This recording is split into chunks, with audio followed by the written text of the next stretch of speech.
চাচ্ছেন? আমি চাচ্ছি তো অনেক কিছু দাবি।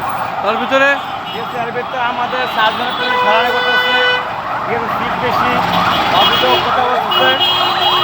বাংলাদেশ সমস্ত অ্যাম্বুলেন্স কোনো আইকন নেই, আমাদের আইকন নেই বসে নেই। সব অ্যাম্বুলেন্স চালক আপনারা? হ্যাঁ, চালক। কতগুলো অ্যাম্বুলেন্স আছে আপনাদের লাইনে? সারি সারি গাড়ি? আমাদের লাইনে অনেক গাড়ি আছে, প্রায় 150 গাড়ি আছে। 150 গাড়ি? 150 গাড়ি হবে আমাদের, ঠিক আছে। আচ্ছা আচ্ছা, আপনারা সবাই আজকে র্যালি করছেন বাইক?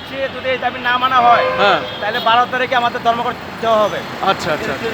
কি নাম আপনার? মোনা ফারুক। আচ্ছা, ঠিক আছে। শুধু দর্শক মণ্ডলী, আমরা দেখতে পাচ্ছি আজকে অ্যাম্বুলেন্স র্যালি, এবং অ্যাম্বুলেন্স র্যালি আমরা দেখতে পাচ্ছি শত শত অ্যাম্বুলেন্স তারা জাতীয় প্রেস ক্লাবের সামনে এসেছে, একটি মানববন্ধন করছে এবং র্যালি করছে। আপনারা কি চাচ্ছেন? আমাদের হচ্ছে ট্যাক্স কমাতে হবে, তারপরে রাস্তাঘাটে ট্রাফিক পুলিশের যে একটা হয়রানি, প্রতিনিয়ত আমাদেরকে হয়রানি করা হয়, মামলা দেওয়া হয়, সেই জন্য হচ্ছে আমাদের এই ধর্মঘট আর কি, ধর্মঘট র্যালি, যাতে এটা না হয়। জি। আপনার নাম কি? আমার নাম মোহাম্মদ ফয়সাল। আপনি কত বছর অ্যাম্বুলেন্স চালান? আমি 8 বছর। 8 বছর, ঠিক আছে, অনেক ধন্যবাদ আপনাকে।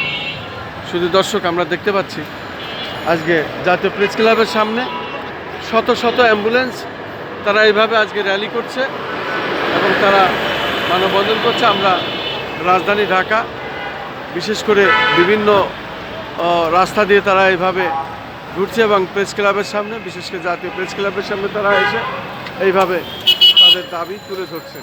তাদের দাবি হলো পুলিশের হয়রানি, রাস্তায় চাঁদাবাজি, এগুলো যাতে তাদের সাথে না করা হয়, হয়রানি না করা হয়, এই দাবিতে তারা শত শত অ্যাম্বুলেন্স নিয়ে জাতীয় প্রেস ক্লাবের সামনে তারা মানববন্ধন করছে এবং র্যালি করছে।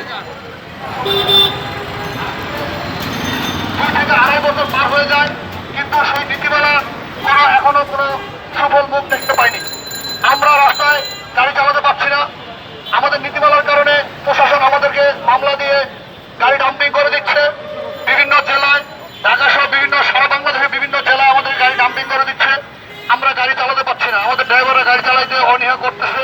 কেননা গাড়ি নিয়ে বের হলেই মামলা। আজকে দেখেন, একটা পেশেন্ট আনতে যদি ধানমন্ডি যায়, ধানমন্ডি পেশেন্ট আনতে যাওয়ার সময় আমার গাড়িটা খালি পেয়ে প্রশাসন গাড়ি রাস্তায় আটকে 10 থেকে 20 হাজার টাকার মামলা করছে। আমরা একটা মালিক